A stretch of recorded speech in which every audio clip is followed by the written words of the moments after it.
Hello everyone. Most likely you belong to restaurant owners who really cares for their business. So you work hard to make it work. You spend huge amount of efforts of your time, of your money. You invested almost everything in your business and you work really hard to make sure that everything is fine, that your customers are happy and that your business grows. And because you are taking care a lot for your business, it's hard for you to delegate some of your duties. You tried different approaches, you tried several different employees to delegate some of them work, something not, but in many cases you don't trust them and you can't delegate work to them. And most of restaurant owners are in that situation. Restaurant owners who really cares for their business. But that doesn't mean it should be that way. It doesn't mean that you need to work 14, 16 hours a day to let your business work effectively. That doesn't mean. Because there are best practices that helps you as a restaurant owner to delegate your work and to keep the quality standards and speed standards really high. So how to do that, we will talk about in this video. I'm Maxim Spark, the founder of the Deglaze Profit program, and I'm recording those videos to help you turn your restaurant into a profit-generating system. Now, let's get down to the topic. How to delegate effectively. Again, you don't trust people, most likely. You try it and it doesn't work. They don't do what you want. But how do big corporations work? You know some big corporations that delivers good result. Some of them don't, but some of them really works like really well with thousands of employees. How do they make sure that everything works? And in this video, we will talk about several important factors that will help you to delegate more effectively. First of all, and it's the simplest one, and I believe you understand that, you need to describe responsibilities. Write down those responsibilities of your employees. What should general manager do if you have that? What should cooks or chef do? What servers should do? Start from someone. That doesn't mean that you need to specifically describe everything for everyone. Start from something. Write their responsibilities, and responsibilities could be written in a document of responsibilities. They could be written in a form of checklist. Like your responsibility is to go through checklist every single day and make sure that everything was done. So this part is really easy one, and I believe you understand that. You already tried that, but it doesn't work without the next part. And the next part is, what do you expect them? What end result you expect from your employees? And this is much more complicated or much more trickier than just write a list of responsibilities. And what do I mean by trickier? Because different people look on things differently. And how do you perceive reality? This is not the way how other people do that. Your employees don't share the same point of view as you are, or they don't share it with you. And that's why you need to have some standards. So first part was responsibilities. What and when needs to be done? Like every single day at the morning, you need to start your day from this or that. You need to finish your day with this or that. Or every single hour or before lunch, you need to do like at this hour, you need to do this or that. So those are responsibilities. But how to do that? That is standards. So define how end result should look like. And this part will make everything work. Or if you don't have it, responsibilities by themselves will not work. You will be dissatisfied by the quality of their work. You will be disappointed. And again, you will think that I'm the only person who can make it right. You're not alone with such thoughts. You are not alone. many restaurant owners and business owners in general, things like that, until you start implementing those things. Standards. Define how end results should look like. Because no compliance without clarity. Your employees can't comply with quality standards if they don't know what that means to you. There is no, like, common sense doesn't exist. Because when you ask, do you think it's clean? They might say, yes, I think it's clean. But in your opinion, it isn't. Because you look on things differently. No compliance without clarity. That's why you need to write standards. How and results should look like, how it should be done. And to simplify you that task, what you could do is to ask yourself such questions. What clean means to you? Not just clean is clean, or clean when the surface is clean. That doesn't work. What cleans means to you? If I see no stains, if I don't know, everything, you can think of it. But you need to define what is clean in those standards as a document. Then how many moves should be applied, like when they're cleaning or they're doing something, doesn't matter. Sometimes you want to have to make them more moves, but sometimes when you think that they spend too much time and you don't need that, you will say do less of that. You are overdoing things. Then in what order direction to do that? In what order, I don't know, to put chairs on tables or something. I mean, doesn't matter. In what order or direction should they do that? What to do with tools, or sorry, in previous one, or in what order should they clean the table? First they do this, then that, then replace napkin, or doesn't matter. Like, you need to define the order. Then what to do with tools, utensils after that? After they cleaned that, where do you need to put that? Do they need to wash that? And so on. Define that. This is the standards. What temperature should it have?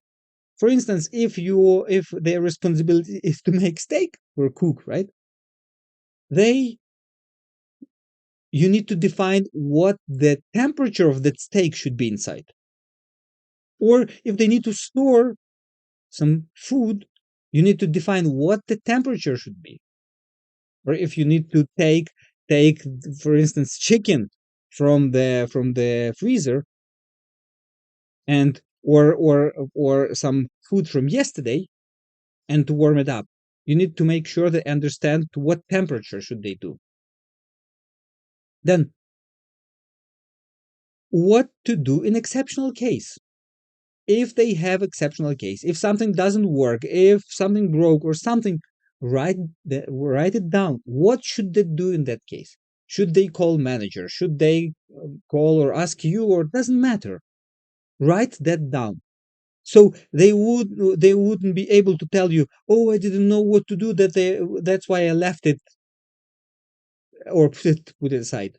No, this is an exceptional case, and they should react in that exceptional case this way. Write it down as a standards. So again, you can start from a single person or a single role. You can write a single standard for that role, right? Like how to start the day. You can write those standards, and after you started that and you see that it works or not, you can improve that. You can improve those standards. You can make changes. That's totally fine that you will make changes every single week or even every single day, but just let them know that standards were changed. It's an iterative process. When you started from something, from a pilot, let's say, and then you make improvements till it works perfectly or just effectively. Now, there's one more important thing. Don't expect that your employees will understand what and how to do just by reading that. It doesn't work like that. Don't expect, if they already worked in another restaurant on the same position, on the same role, that they will do everything perfectly. Don't expect that. You need to train them. You are some of a person who knows how should work. Training is a must for every single employee in your restaurant. And in simple terms, what training means or how should it look like? Three simple steps.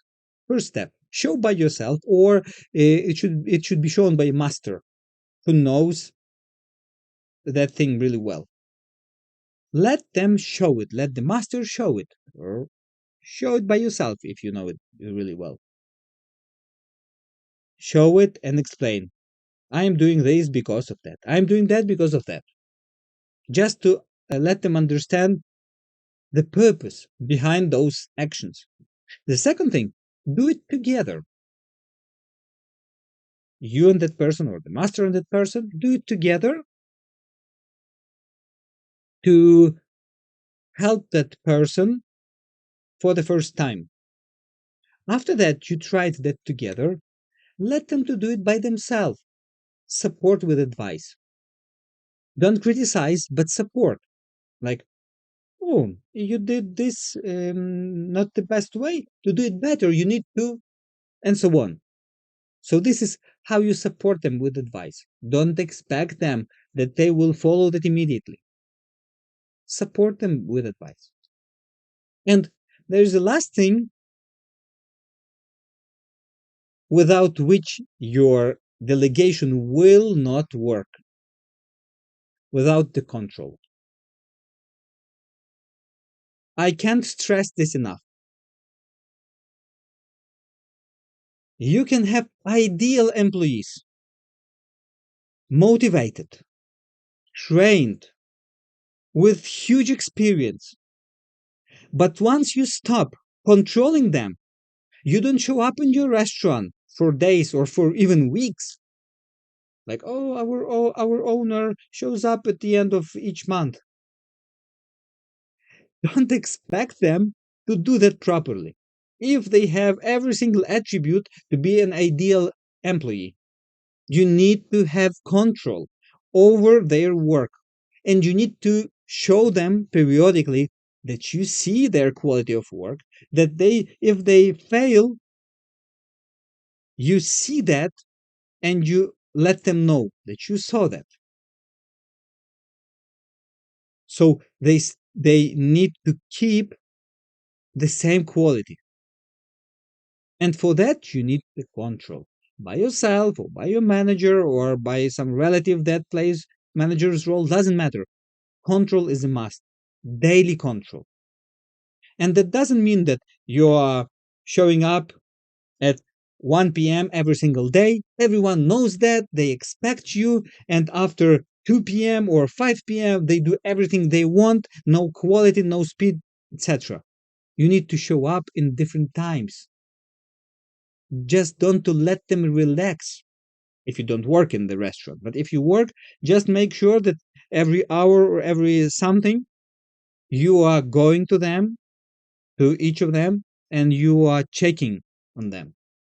In many restaurant chains, they do have operation standards where general manager has checklist for every single hour or every half of hour, where general manager is having, let's say, 10, 15 different items to check every half of hour. So they go to the kitchen, they go to the dining room, go to the parking and to every other place, and they checking. It's good, it's good, it's good. Oh, it's bad. Why do you do that? They go to the dining room and listening to servers, how servers talk to the customers. And this is in their responsibilities of those general managers, and they have a specific checklist for that they are filling that every single hour or every half of hour.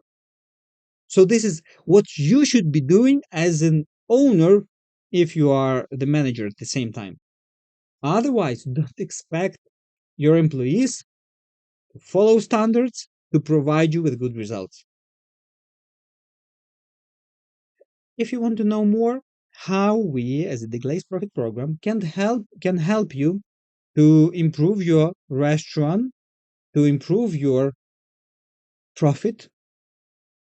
And if you want to have more individual approach of helping you with all of that, please go to the description of this video, under this video, go to or click on the first link where you would be able to get all the needed information. Other than that, that's it for this video. I hope it helps you to